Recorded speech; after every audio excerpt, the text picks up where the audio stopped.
My first car.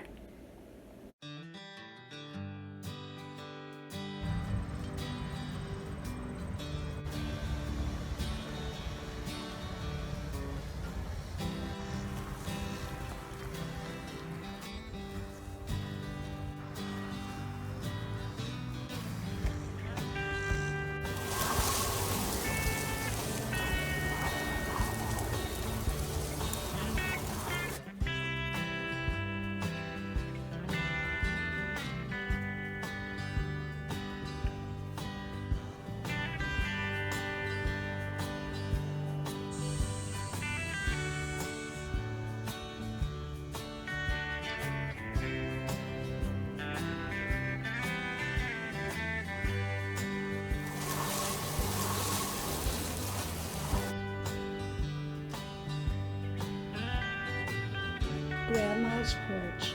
A place to relax, a place to enjoy. Come visit Grandma's porch. My first car. Hello, y'all. I'm Diana Brienne. Well, I'm digging deep into my stories from my life and into other people's stories from their lives. Of course, I don't share names or personal details that could identify other people when I tell stories. Sometimes I completely change locations and names and things like that to preserve identities. But when it comes to my own life, I pretty much tell you all the details. And unless it involves other people, and then I may change their name or whatever. So in this story, this is about my first car. So I got my driver's license when I was about 15 and a half. And I think it was like the first year they ever had driver's education way back then. And so my mom decided to get me a car, that I needed my own car, which I was all excited about. Now she had at that time a Pinto station wagon, a little yellow one. It was real cute. It was new. I think she paid like $2,500 for it, brand new. And this is back in the early 70s. And so my mom looked in the paper and there was an advertisement for a 1965 Chevy Impala, a red one, for $75. So I didn't think too keen about that, but my mom said, let's jump in the car and let's go look for it. Look at it. And it was way out in the middle of nowhere in a farm field, and there were weeds growing up around it. But the farmer started it. And so my mom decided to buy it for the $75. Well, I'll tell you, I did not want that car. I just about cried all the way home. She had me drive the Pinto station wagon home while she drove this huge red bomber, as I called it, Chevy Impala. Kind of looked like the one out of the song Life is a Highway with Tom Cochran, where they're going down in this big red Chevy Impala, except mine wasn't a convertible. Mine was a hardtop.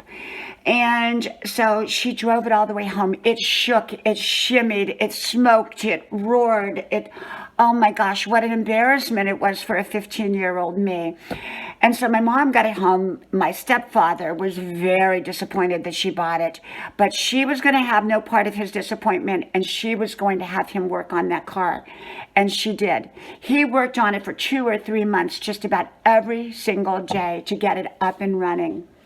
Well, by the time it got up and running, it was in pretty good shape. And it still looked like a great big red bomber. It was huge. The trunk was huge in itself. And so there I was driving this great big red Chevy Impala, 1965, and it roared down the road, and it still shook a little bit. And away I went. I was a bit embarrassed in it, even at that, even though now it ran pretty good. So after I graduated, I think I had the car for a little while, and then I graduated early. I was 17, and I decided to move to the big city. And the big city was really a small southern-like town. It wasn't that big.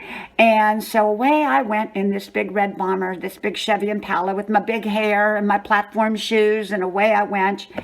And I got to well, we had kind of friend relatives in a nearby town, and there where I was moving to, I wanted to, adventure out on my own. And my mom didn't want that, but, I decided I was going to.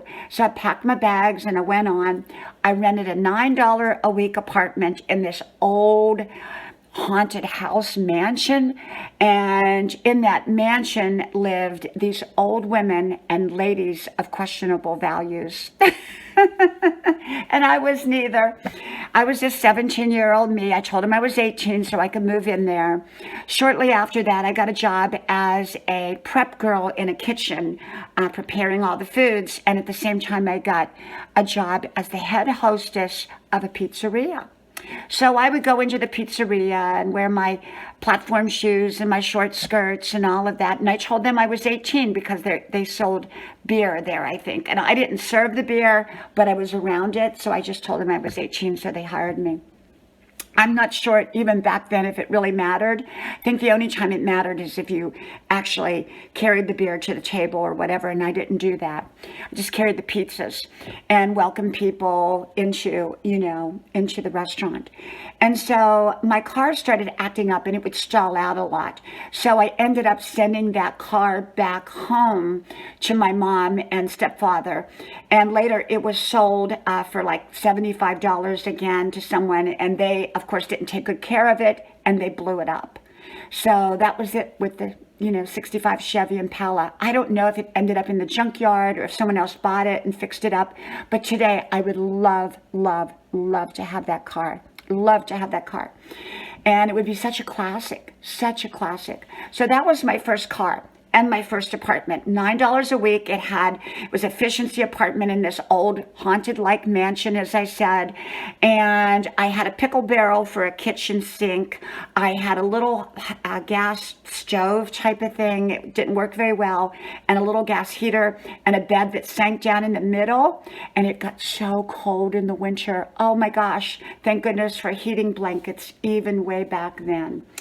And so I stayed there for about 6 months, and then there was this man who would show up at the door when I wasn't working, and he would say, "Is Diane there?" And all the old ladies would see him, and all the ladies of questionable values would see him, but I never saw him. But yet he would show up when I was at work. It's like he knew I was at work. And I often say that was an angel kind of trying to scare me a little bit in order to move on in life, because my mom came down, loaded my stuff up, and away we went in her now new big, I think it was like a 75 Pontiac, a white Le Mans Pontiac or something like that. And so away we went. And then I went off to college. So that's actually my first car and my first apartment. So I like to share stories from my life and, to try to lighten up from some of the other subjects. And so I thought I would share that one with you. So from my house to yours, may God bless you. And I hope to talk to you soon again. Bye-bye. And make sure to please like, share, subscribe, and share out. And let everyone know about my channel if you will. Talk to y'all then. Bye-bye.